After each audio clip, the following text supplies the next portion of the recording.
آج اگر کوئی سسٹم کمزور ہے، حکومتیں کمزور ہیں، ادارے کمزور ہیں،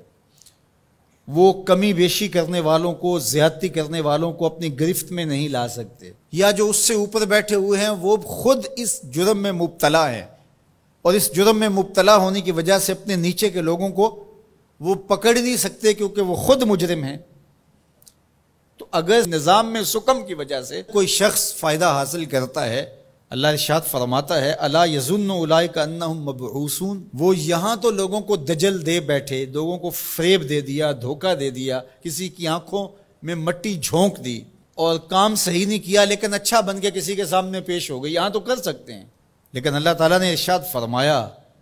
کیا وہ بھول گئے ہیں ایک ایسا دن بھی ہے جس دن وہ اٹھائے جائیں گے، لیوم عظیم، وہ بہت بڑا دن ہوگا، 50,000 سال کے برابر ایک دن ہوگا، خوف وحشت ابدان پہ طاری ہوگی، اور اتنا گرم کہ آج سورج کا رخ الٹا ہے پھر رخ سیدھا ہو جائے گا، اب سورج بہت بلندی پہ ہے پھر 1.25 میل کے فاصلے پہ آ جائے گا، اب زمین میں قوت جاذبہ ہے، گرمی کو جذب کرتی ہے، پھر زمین تانبے کی ہو جائے گی۔ اللہ اکبر، وہ کتنا سخت دن ہوگا جس کو قرآن نے کہا یوم عظیم، اللہ کی عظمت و جلالت کے اظہار کا دن ہوگا، لیکن میرے حضور نے فرمایا کہ 7 اشخاص ایسے ہوں گے جنہیں اللہ اس دن اپنے عرش کا ٹھنڈا سایہ عطا فرمایا، ان میں سے نمبر 1 امام عادل، عادل حکمران جو انصاف کے تقاضوں کو بہر صورت پورا کرتا ہے اگرچہ قریبی ہی کیوں نہ ہو۔ دوسرا شخص وشاب نشأ فی عبادت اللہ، وہ جوان جس کی جوانی اللہ کی عبادت میں گزری۔ آج تو میرے جوان کی جوانی سوشل میڈیا پہ گزر رہی ہے،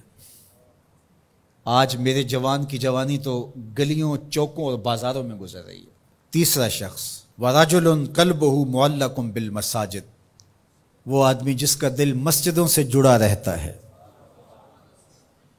مسجد سے نکلنے کو جی ہی نہیں چاہتا۔ کتنے خوش نصیب لوگ ہیں جو مسجدوں کے ساتھ جڑے ہوئے ہیں۔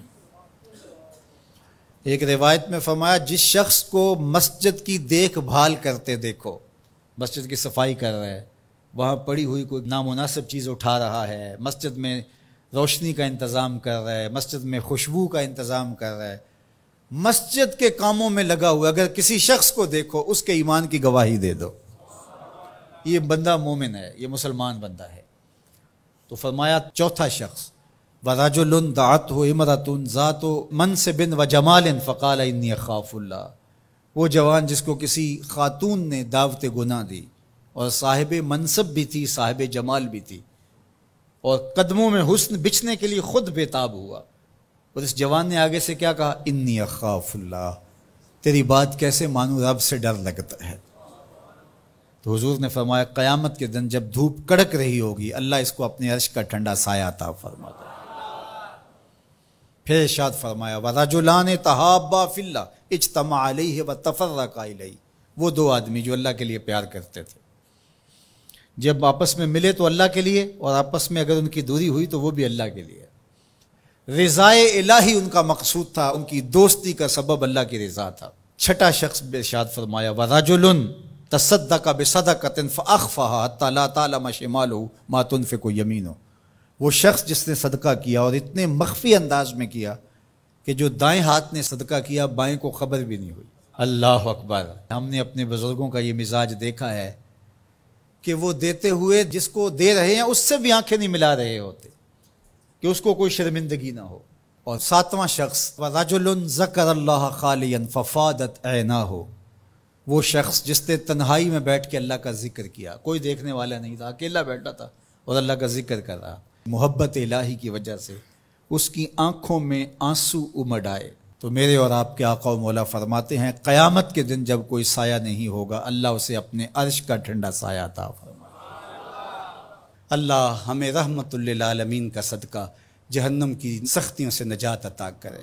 اور ایسے اعمال بجا لانے کی توفیق دے جو جنت کے راستے کا سبب بنے اور جہنم سے آزادی کا مجدہ جاں فضا بنے۔